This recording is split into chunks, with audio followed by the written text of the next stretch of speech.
Your brain is actively fabricating guilt for things you never did, not because you are broken, but because your neural architecture prefers personal suffering over a chaotic, unpredictable world. This subconscious machinery would literally rather convince you that you are a terrible human being than accept the terrifying reality that you cannot control the emotional climate of the people around you. It is a stunning, counterintuitive survival hack that turns your own conscience into a weapon against your peace of mind.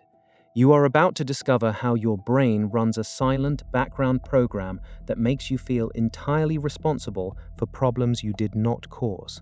To understand why this happens, we have to look at a highly sophisticated, deeply hidden network within your prefrontal cortex and insula that coordinates what neuroscientists call empathic guilt.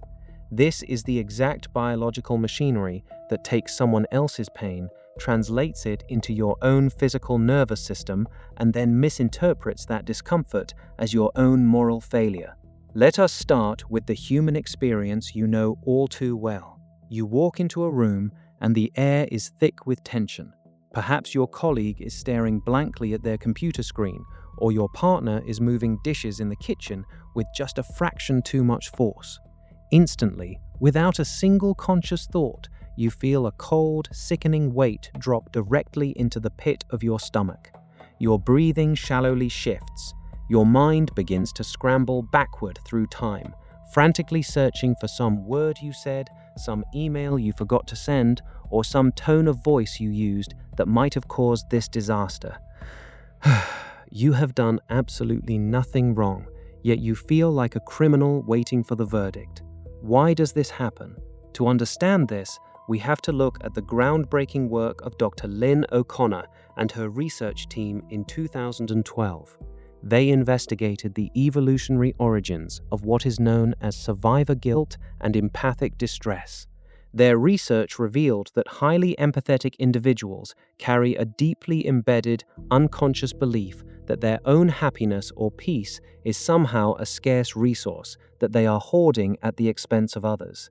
In their study, they discovered that when we see someone else suffering, our brain does not just observe their pain, it simulates it.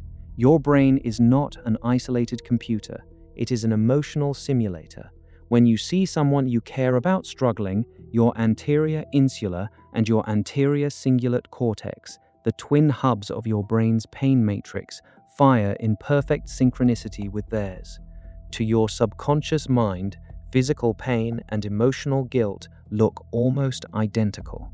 Here is the everyday analogy that makes this biological machine clear. Imagine walking through your house, and suddenly the smoke alarm begins to scream at the top of its lungs. Your heart races, and you run to find the fire. But there is no fire. It turns out the alarm was triggered simply because someone opened a hot oven, or because a tiny piece of bread got a little too dark. The alarm system is incredibly effective at keeping you safe from burning down, but it is completely incapable of distinguishing between a life-threatening inferno and a harmless puff of steam. Your empathic guilt is that hypersensitive smoke alarm. It detects the heat of someone else's negative emotions, and because it cannot easily locate the external source, it automatically assumes the fire is burning inside you. You become the culprit simply because your brain is searching for a reason to explain the smoke. The alarm is lying to you. Now we must step directly into the most mind-bending revelation of this entire neural process. Why would evolution ever design a system that makes you feel bad for things you did not do? The answer is as brilliant as it is terrifying: control. Your brain has an absolute, deep-seated terror of helplessness. To your subconscious mind, living in a world where bad things happen randomly or where people you love suffer for reasons you cannot fix is an unbearable nightmare. If someone else is sad and there is nothing you can do about it, you are completely powerless. But if it is your fault, suddenly you have agency. If you are the reason they are angry, then you can apologize, you can change your behavior, you can fix the problem, and you can restore safety to your environment. Your brain would literally rather live with the crushing weight of false guilt than accept the cold reality of absolute helplessness. It is a subconscious negotiation where you trade your peace of mind for the illusion of control. Let us look at the scientific proof of this profound cognitive trade-off. In 2011, Dr. Christian Kiesers conducted a series of landmark neuroimaging studies on the mirror neuron system. He demonstrated that our brains possess a profound capacity for vicarious activation. When we observe the emotional states of others, our mirror neurons create a direct internal mirror image of that state within our own motor and emotional centers. But Kiesers' work revealed something even more startling. When the prefrontal cortex is overstimulated by stress, it fails to properly execute what neuroscientists call self-other distinction. This is the precise boundary line in your brain that says, this emotion belongs to me, and that emotion belongs to them. When that boundary blurs, your brain experiences their distress as your own creation. It is a total system overlap. Let us look at the before and after of this neurological program in action. Before you understand this, your life is an exhausting cycle of emotional cleanup. You walk on eggshells, constantly scanning the faces of everyone around you for any microscopic shift in expression. You offer a constant stream of apologies for things you did not do, shrinking your own presence to keep the peace. You are essentially running around with a fire extinguisher, trying to put out flames that are actually just holographic projections in your own mind. But look at the after. Once you realize this neurological trick, everything changes. When that cold wave of guilt hits your chest, instead of asking, "What did I do wrong?" you pause. You look at the feeling and say, my mirror neurons are firing, and my brain is trying to trick me into thinking I am in control of this situation. Suddenly, the false guilt evaporates, leaving behind a clean, clear boundary between your responsibility and their experience. How many times have you apologized today for a storm you did not cause? So, how do we actively rewrite this deep-seated neural default? How do we train our brains to stop taking the blame for a world we did not build? We need precise, actionable behavioral protocols that can override this evolutionary program in real time. The first technique is called the somatic audit. When you feel that sudden, heavy sensation of guilt wash over you, your immediate instinct is to let your mind run wild with narratives to justify the feeling. Instead, you must halt the narrative entirely and focus solely on the physical architecture of the emotion. Locate the feeling in your body. Is it a tightness in your chest, a knot in your stomach, a clenching of your jaw? Once you isolate the physical sensation, name it for what it actually is, an empathic echo. Say to yourself, this is not guilt. This is just my body registering someone else's distress. By separating the physical energy from the moral story, you prevent your prefrontal cortex from manufacturing a crime to fit the punishment. The second technique is the agency boundary map. This is a cognitive framework designed to restore clean borders between your sphere of influence and your sphere of control. To execute this, you must mentally draw 3 concentric circles. The innermost circle represents your direct actions, words, and choices. This is your only true domain of responsibility. The middle circle represents your influence, the things you can contribute to but do not dictate. The outermost circle represents the emotional states, reactions, and life circumstances of other people. When you feel false guilt rising, ask yourself, which circle does this problem live in?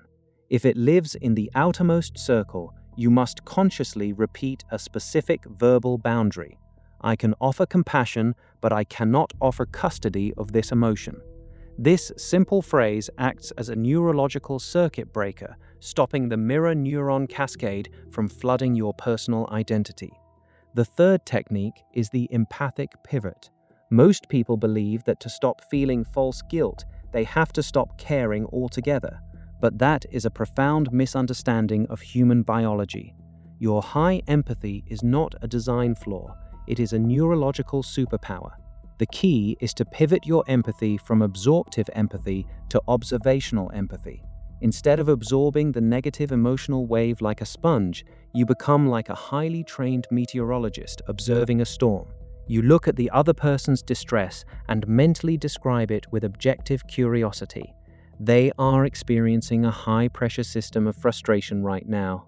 This shifts your brain's processing from the emotional pain matrix of the insula to the logical observational networks of the dorsolateral prefrontal cortex.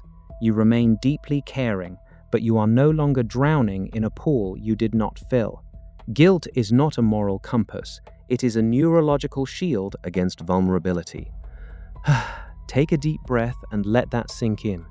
When you look back at your life through this scientific lens, you begin to see your history in a completely different light. Those years you spent carrying the weight of family dysfunctions, those nights you lay awake wondering how you could have fixed someone else's broken heart, those endless moments of feeling like you were fundamentally too much or never enough. They were not evidence of your failure. They were actually the quiet, beautiful proof of your immense capacity to feel, to connect, and to love. Your brain did not default to guilt because you were bad.